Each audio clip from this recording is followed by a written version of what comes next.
You sit before me with the quiet expectancy of one who is seeking something you cannot quite name, yet whose absence you feel in the very marrow of your being.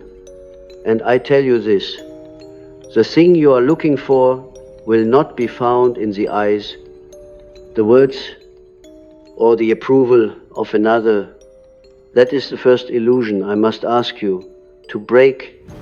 We have been conditioned since the earliest hours of consciousness to feel as though the self is a reflection cast upon the surface of another's gaze.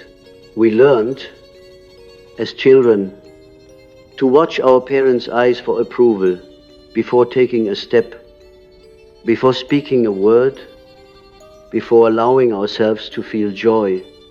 And so the soul, in its innocence, began to believe that it could not exist unless mirrored, but the mirror lies. It reflects not the truth of you, but the distortions of the one holding it. You may say to me, but Dr. Jung, I am human. I need connection. I need love.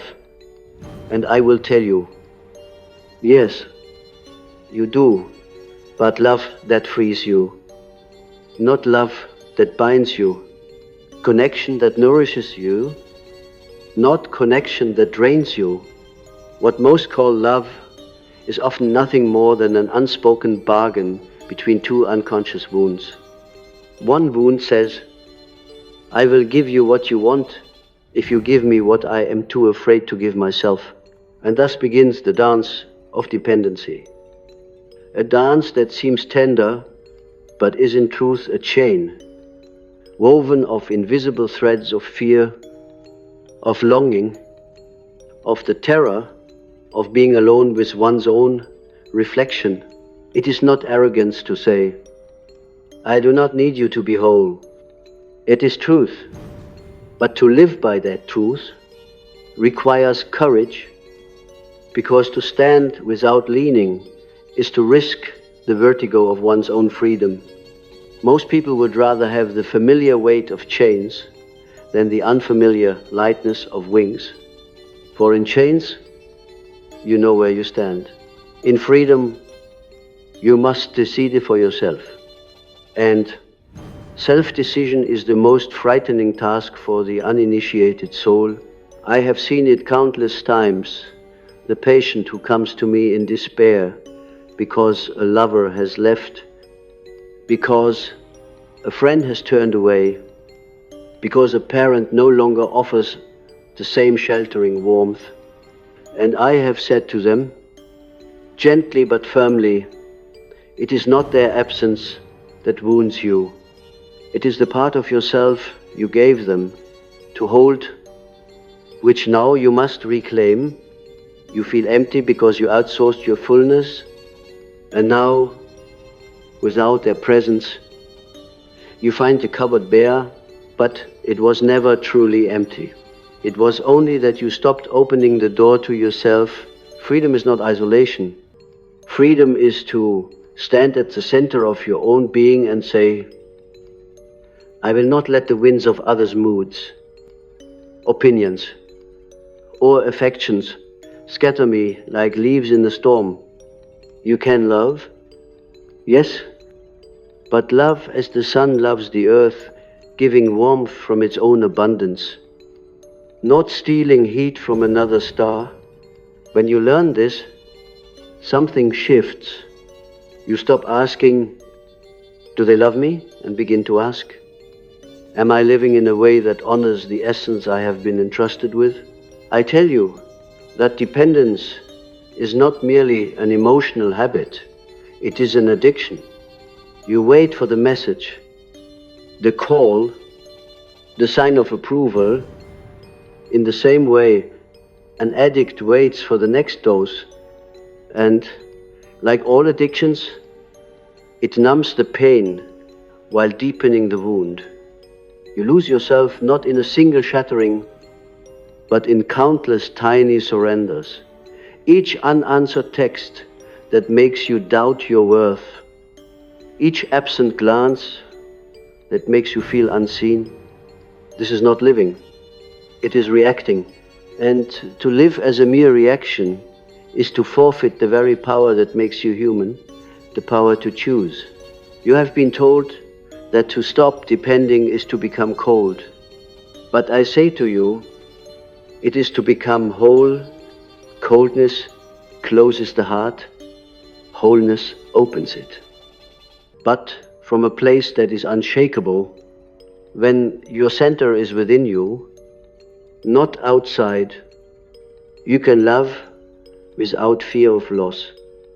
Because loss no longer means the collapse of the self. You can stand in silence without panic. Because silence is no longer an absence, but a space in which your soul speaks most clearly. Do you see the paradox? The freer you are from needing, the more capable you are of loving. For now you are not loving to survive, you are loving to create. And creation is the essence of the soul's purpose. When you depend, you are in survival mode, clinging to whatever promises to fill the gap for another hour, another day. But when you are free, you are in creative mode, shaping life not as a beggar at the gates of affection, but as an architect who builds from the inexhaustible material of the self. Yet there is a warning here. The moment you stop feeding on the constant stimuli of others' reactions, you will meet silence. It will feel like a winter that may never end. The familiar noise, the pings, the affirmations, the constant proof of your place in others' lives will fade. And in its place there will be stillness, and in that stillness every unhealed wound will speak. You will hear the voice that says, "You are unworthy unless someone wants you." You will hear the echo of childhood fears, the ones that taught you to measure your existence by your usefulness to others. Many turn back at this stage, unable to bear the nakedness of the soul without its disguises. But if you remain, if you can sit in that silent winter without rushing to cover it with noise, you will find that beneath the snow, seeds have been waiting. These seeds are your own essence, unclaimed for so long. They are the archetypes that dwell in your unconscious, the wise old man, the great mother, the hero, the self. They have been there since the beginning, but dependence kept you looking outward, away from the inner kingdom. Now, with the world's noise dimmed, you can finally hear their counsel. You will see dreams arise that are no longer just compensations for waking emptiness, but revelations of your inner path. You will begin to discern that the people who left you, or failed you, or never saw you, were never the true authors of your fate. They were only the shadows cast by deeper forces, the outer images of an inner drama. Here lies the alchemy of individuation, to see that the other is a mirror of your own unfinished work. When you are addicted to approval, you attract those who withhold it, so that you may finally see the wound that drives you. When you fear abandonment, you are drawn to those who will abandon you, so that you might learn that what you lose is never your essence, only your illusion. These patterns are not curses, they are invitations. Invitations to reclaim what you have given away without knowing it. And so, I tell you, the first step is not to sever old ties, but to sever the belief that you cannot stand without them. You can walk among people, love them deeply, and yet never let them hold the keys to your peace. Your peace is your kingdom.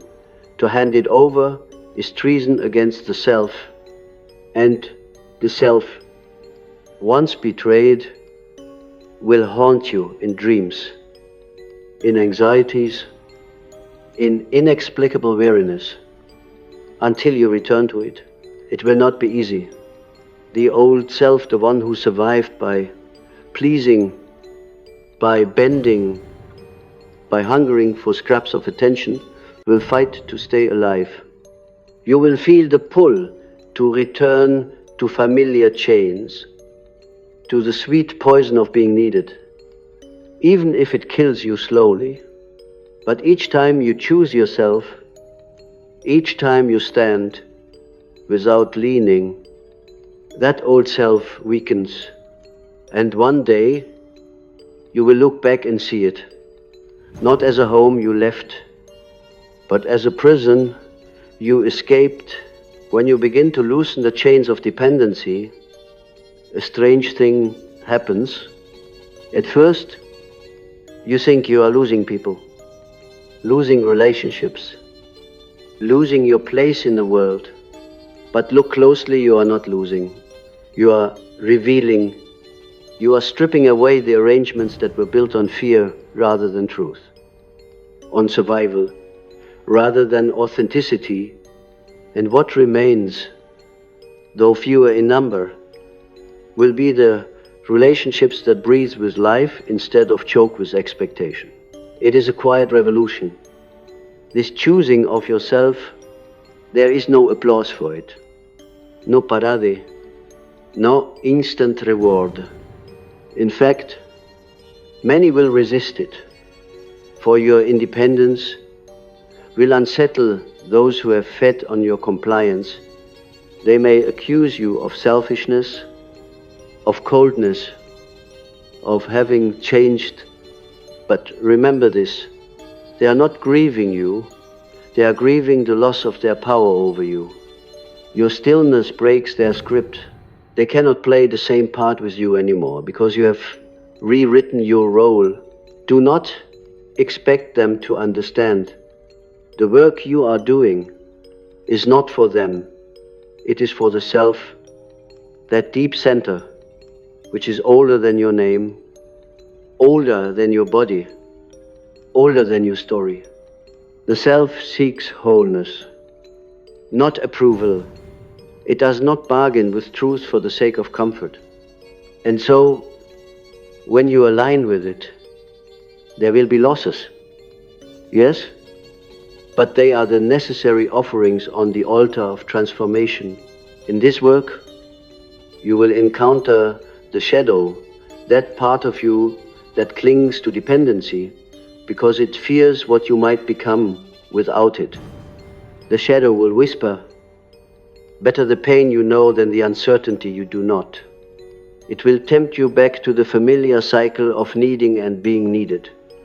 And sometimes you will give in. You will text the one who never truly sees you. You will stay in the room where your soul shrinks. And afterward, you will feel the hollowness, the self-betrayal. Do not despise yourself for this.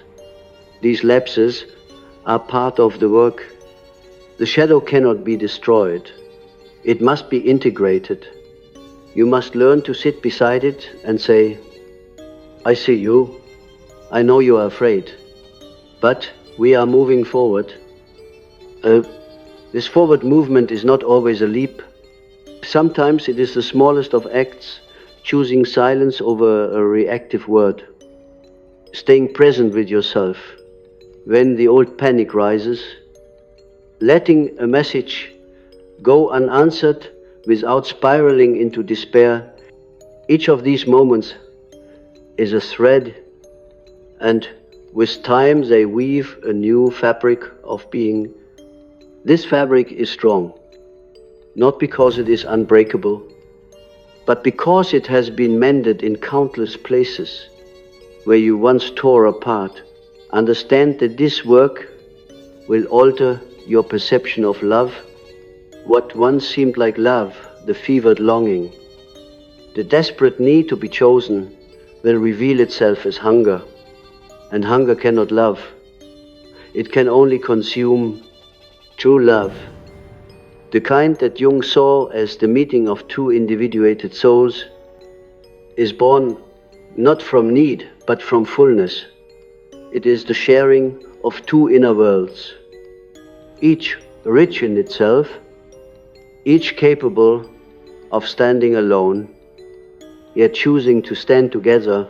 But you cannot reach that fullness by bypassing the emptiness. You must walk through it, taste it, understand it.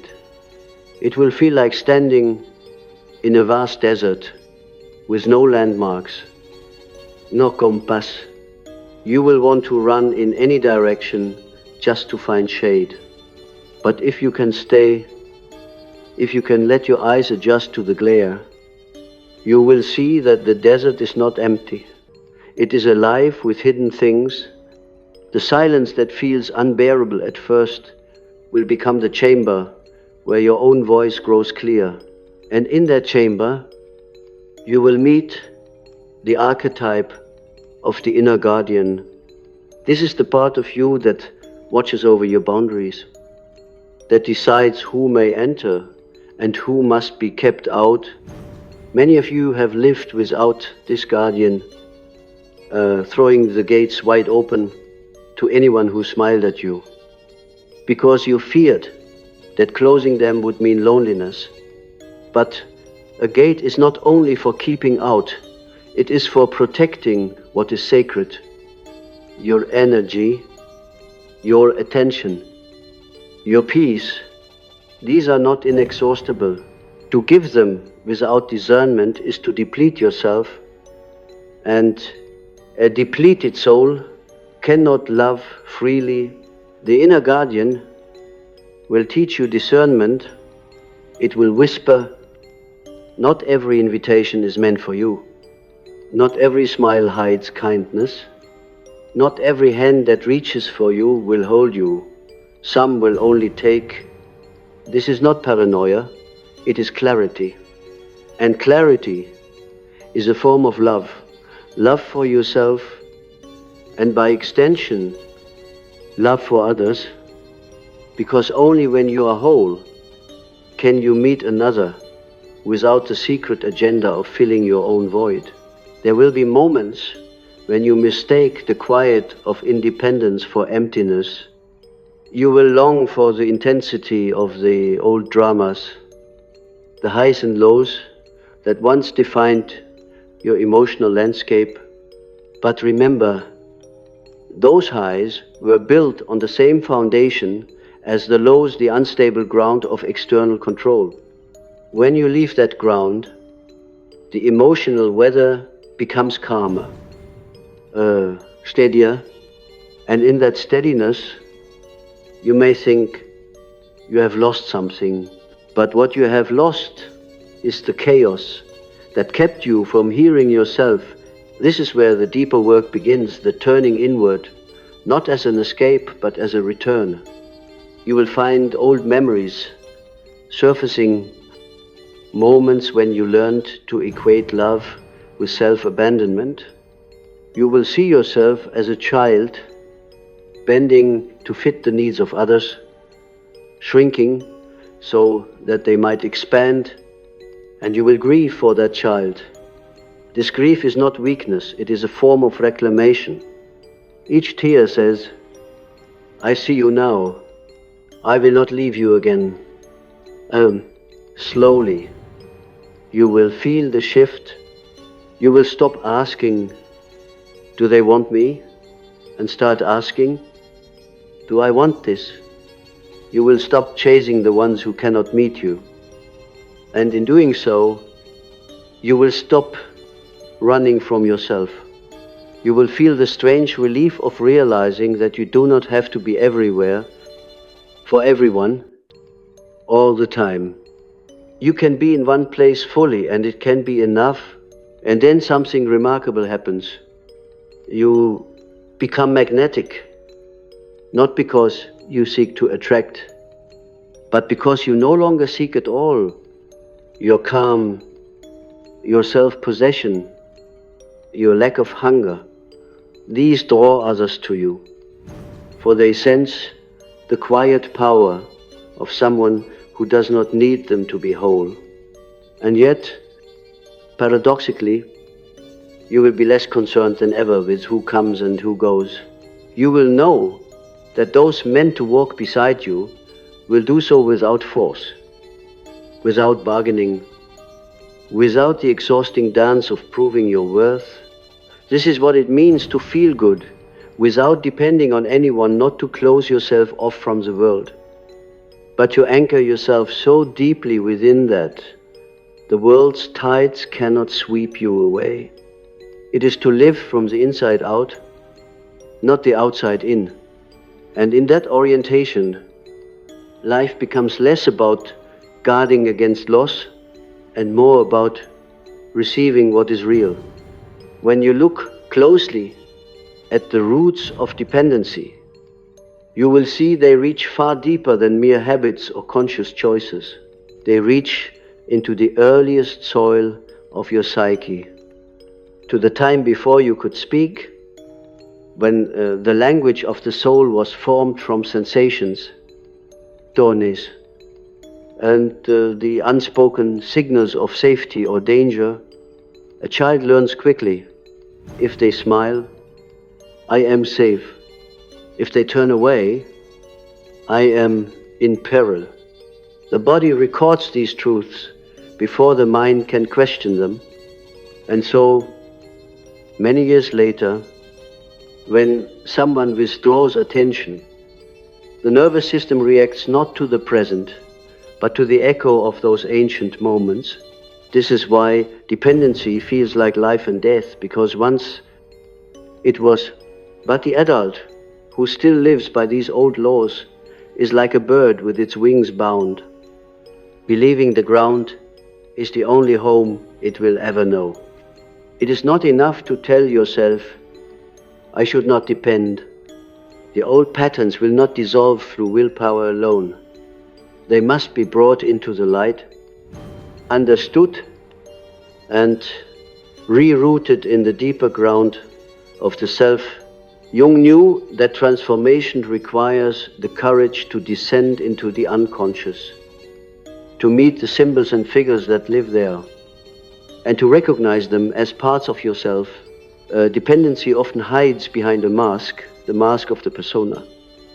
The social self you show to the world, this persona may look strong, capable, independent. It may even fool you at times, but beneath it, the shadow self waits, carrying the unspoken fear. Without them, I am nothing. You may never say these words aloud, but they speak in your actions, in the way you chase after love, in the way you swallow your truth to keep someone close. The shadow is not your enemy. It is the wounded guardian of truth you have not yet dared to own. It holds the child who was once small and powerless, who learned that being chosen was the only safety, and it will hold that child forever unless you enter the darkness to retrieve them yourself. Dreams will often reveal the truth before the waking mind is ready to see it. You may dream of being lost in a vast house, searching for a room where someone waits for you, or of knocking on a door that will not open. No matter how hard you try, these are not just idle visions.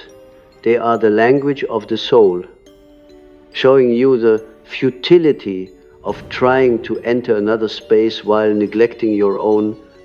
In some dreams, you may find yourself carrying heavy bundles that are not yours. Each bundle is a responsibility, an expectation, a role you took on to be valued. Your task is to set them down, one by one, until you feel the strange lightness of carrying only what belongs to you.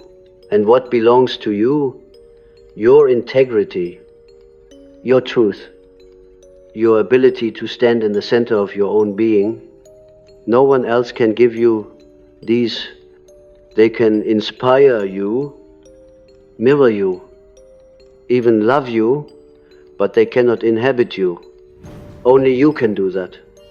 This is the meaning of individuation, to become the whole of yourself. Not just the fragments that others have approved.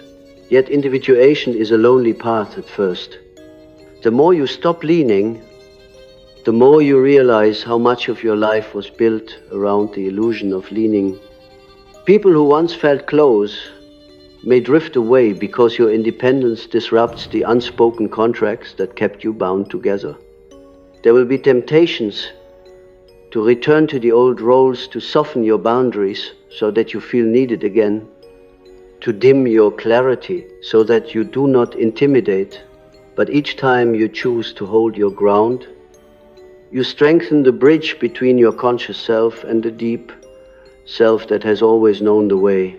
In this strengthening, you will encounter another archetype, the sovereign. This is the ruler of your inner kingdom, the one who sets the laws not out of tyranny, but out of devotion to the well-being of the realm. The sovereign says, "Not every voice may speak in my court, not every traveler may enter my gates, for my attention is sacred, and my peace is the foundation of all I create." The more you embody this archetype, the more your life becomes a reflection of your inner order. Relationships will no longer be collisions of needs, they will be meetings of equals, each bringing their own fullness to the exchange. And yet, there will still be days when the old longing returns a shadow across the bright field. You will wonder, why do I still ache for what I know harms me? This is not failure, it is the voice of the past calling you back. The path of liberation is not a straight ascent, but a spiral. You will pass by the same places again, but each time from a higher vantage. Where once you were trapped in the ache, now you can observe it, hold it, and let it go without surrendering to it. Freedom is not the absence of desire, it is the mastery of it. The heart will always want connection. This is human and divine. But when the heart no longer believes that its worth depends on being chosen, connection becomes a gift, not a transaction. You can love without losing yourself. You can give without emptying yourself. You can receive without fearing it will be taken away. And something else will shift. Your relationship with solitude, what was once a void, becomes a sanctuary. You will no longer sit in your own company as though enduring a punishment. You will begin to savor the quiet as the space where you meet yourself without disguise. And in that meeting, you will find that you are not a void waiting to be filled. You are a wellspring capable of giving, and giving without ever running dry, because the source is not outside you.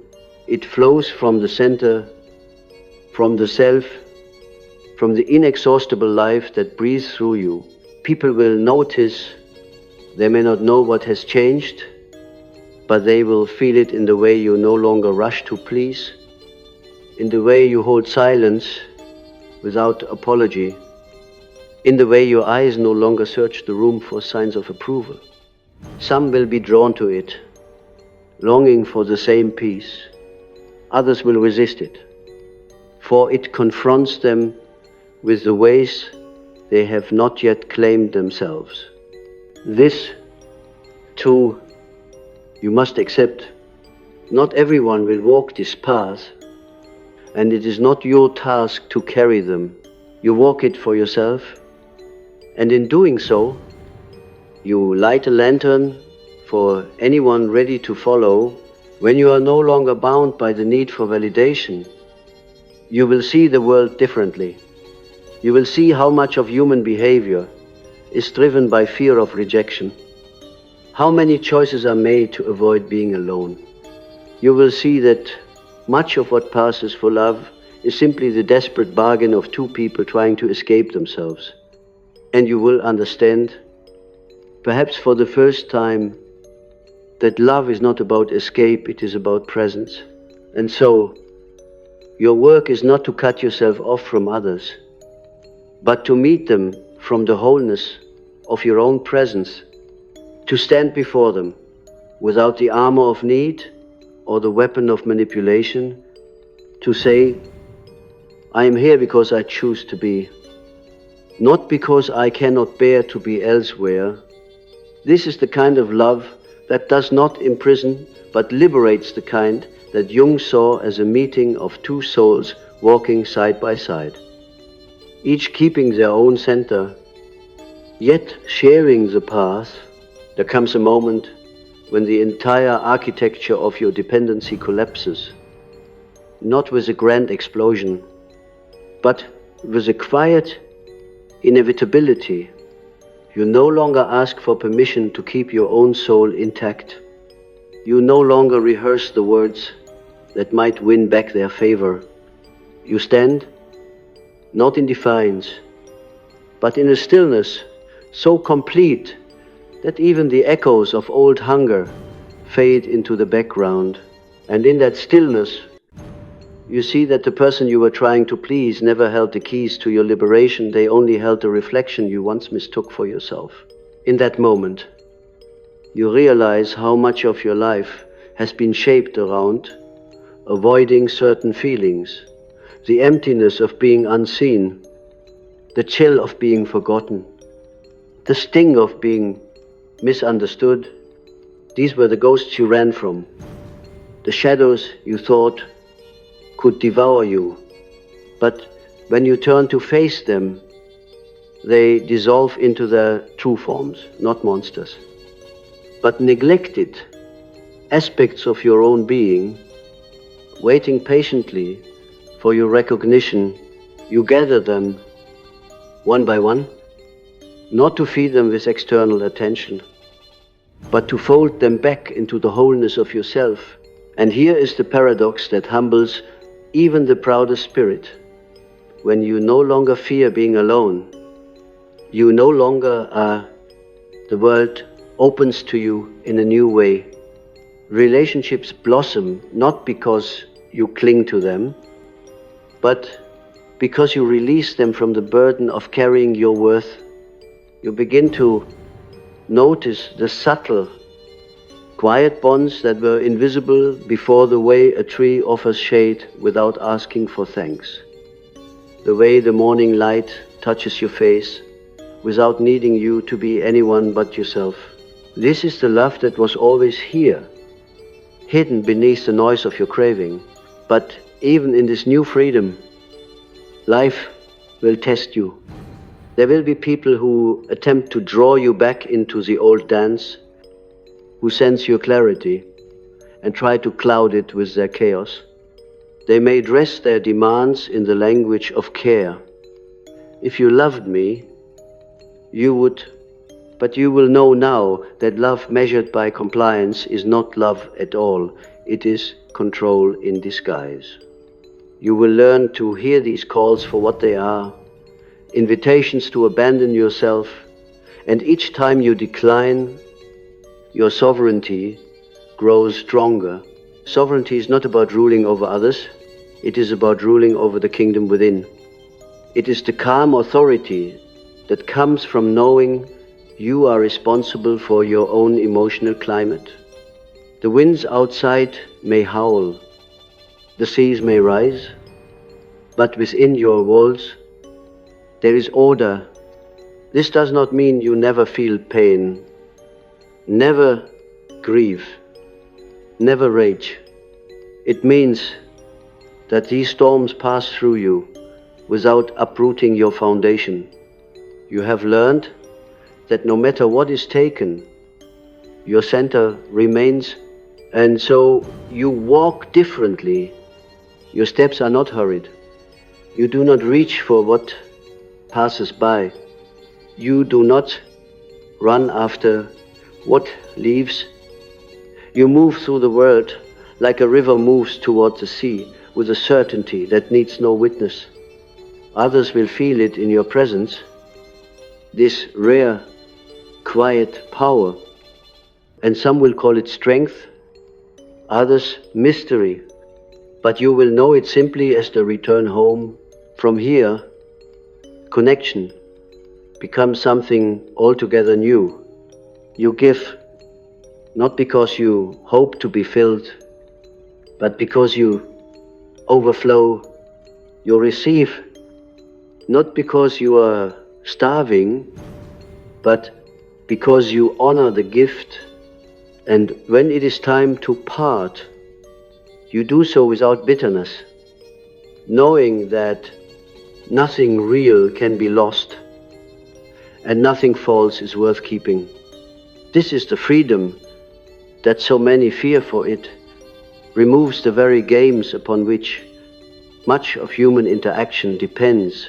But it is also the only soil in which true intimacy can grow. I will tell you this: you were never meant to live in the orbit of another's approval. You were never meant to be at the mercy of their moods, their recognition, their choosing. You were born with an axis of your own, a center that is aligned with something far greater than human opinion. The more you return to this axis, the more you will feel the quiet joy of self-possession, a joy that is not dependent on circumstance, that cannot be bought or bargained for. When the day comes, and it will, that you feel the old ache stirring, the pull to reach outward before you reach inward. Remember this: you have already walked through the winter of silence. You have already sat in the desert of your own company and found it alive. You know now that emptiness is not the absence of life, but the space in which life is born anew. And so, instead of running from it, you will welcome it, letting it cleanse you of all that is not yours to carry. And perhaps, in some quiet hour, you will look back on the person you were the one who believed they could not stand without being held, the one who bartered their peace for the illusion of belonging, and you will not judge them. You will thank them, for it was their longing, their mistakes, their endless reaching that brought you here. Without them, you would never have known the taste of freedom. Carl Jung once said that wholeness is not achieved by cutting off parts of the self, but by embracing them. And so you will embrace it all, the shadow that feared abandonment, the persona that chased approval, the sovereign that learned to stand alone. You will gather them into a single being, the being you were always meant to be, and from that fullness, you will meet the world with open eyes, not seeking to be completed, but to create, to give, to love without chains. And if anyone should ask you, how did you learn to feel good without depending on anyone? You will not offer them a formula or a doctrine.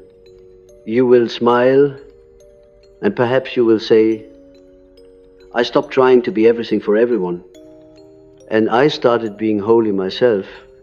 For the truth cannot be handed from one soul to another, it must be lived, discovered in the fire and the silence, in the letting go and the coming home. And when you live it, truly live it, you will know what I have always known, that you were never alone. The self was with you from the first breath, waiting for you to turn inward, waiting for you to see that the love you sought in 1,000 faces was the love you carried all along.